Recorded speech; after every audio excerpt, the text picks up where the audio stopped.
Dear friends, brother and sister, आज मैं आपके सामने पुनः सोशल एंथ्रोपोलॉजी से संबंधित बिहार लोक सेवा आयोग के सिलेबस पर आधारित बहुत ही महत्वपूर्ण विषय बिंदु को लेकर आया हूँ। प्रिफरेंशियल मैरिज, अधिमान्य विवाह। What is preferential marriage and what is cross cousin marriage. अधिमान्य विवाह क्या है और क्रॉस कजिन मैरिज क्या है, यानी ममेरे फुफेरे भाई बहन के बीच होने वाले विवाह क्या है। चलिए बिंदु को चलते हैं दोस्तों। यह बहुत ही महत्वपूर्ण है, प्रेफरेंशियल मैरिज के अंतर्गत आता है।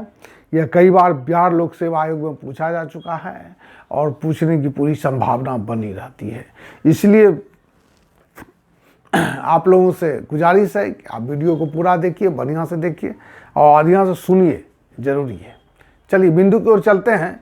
प्रत्येक समाज में विवाह से संबंधित कुछ न कुछ विशेष नियम निश्चित रूप से ही पाए जाते हैं। जब किसी व्यक्ति को अन्य किसी व्यक्ति से विवाह करने का विशेष अधिकार हो और उनके बीच होने वाले विवाह को अधिक पसंद किया जाता है, तो ऐसे विवाह को अधिमान्य विवाह के नाम से जाना जाता है, प्रिफरेंशियल मैरिज के नाम से जाना जाता है।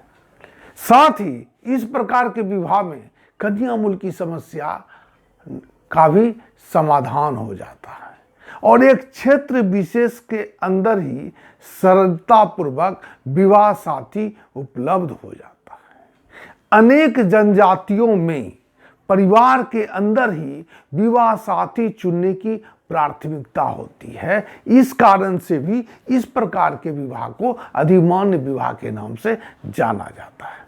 सब लिख दिया हूं मैंने, ठीक है। अब है कि अधिमान्य विवाह क्या चीज है। अधिमान्य विवाह दोस्तों चार प्रकार के होते हैं: cross cousin marriage, parallel cousin marriage, levirate और सोरोरेट। यहां पर हम लोग मात्र अभी एक प्रकार की चर्चा कर रहे हैं, क्रॉस कजिन मैरिज, ममेरे फुफेरे भाई बहनों का विवाह, ममेरे फुफेरे भाई बहनों के बीच होने वाला विवाह। तो क्रॉस कजिन मैरिज है, परिभाषित करते हैं दोस्तों इसको। इस प्रकार के विवाह के अंतर्गत दोनों पक्ष आपस में ममेरे फुफेरे भाई बहन होते हैं और इस कारण से इस प्रकार के विवाह को ममेरे फुफेरे भाई बहन का विवाह कहा जाता है। क्लियर है दोस्तों, आगे चलते हैं। ऐसे विवाह की एक प्रमुख विशेषता यह भी है कि इसमें वर पक्ष तथा वधू पक्ष का गोत्र भी एक दूसरे से भिन्न बना रहता है। यह बात गौर करने लायक है दोस्तों कि जनजातियों में समगोत्रीय विवाह का निषेध पाया जाता है और बहुत ये कठिन नियम है, इसको तोड़ा नहीं जा सकता। और हम ये लोग यहाँ पे देखते हैं कि ममेरे फुफेरे के बीच, भाई बहनों के बीच जो विवाह संपन्न हो रहा है, इसमें गोत्र का भी क्या होता है, दोनों का अलग अलग होता है। यानी यह नियम भी वो लोग आसानी से इस चीज को पालन कर लेते हैं इस प्रकार के शादी में। भारतीय जनजातियों में इस प्रकार का विवाह प्रचुरता के साथ पाया जाता है और इस प्रकार के विवाह को आवश्यक भी माना जाता है। इसी कारण से आना करने वाले पक्ष को हर्जाना भी देना पड़ता है। मणिपुर के पूरम कुकी में मामा के लड़की के साथ विवाह करना उत्तम माना जाता है। ओरांव जनजाति में ऐसे विवाह को सामाजिक जीवन का आवश्यक अंग माना जाता है।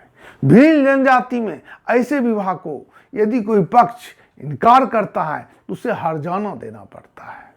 गोंड जनजाति में ऐसे विवाह को रिटर्निंग ऑफ मिल्क यानी दूध लौटवा विवाह के नाम से जाना जाता है और इसे बहुत ही अनिवार्य समझा जाता है।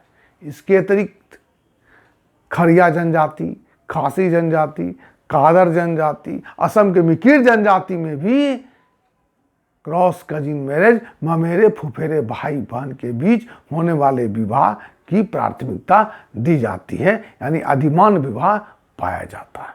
तो दोस्तों समाप्त हो गया ये पॉइंट, क्रॉस कजिन मैरिज। चलते हैं अगला क्लास में, अगले पॉइंट पे चर्चा करेंगे अगले वीडियोज में। इसको बढ़िया से देखिए, उतार लीजिए, स्क्रीनशॉट कीजिए, आपको बहुत फायदा होगा।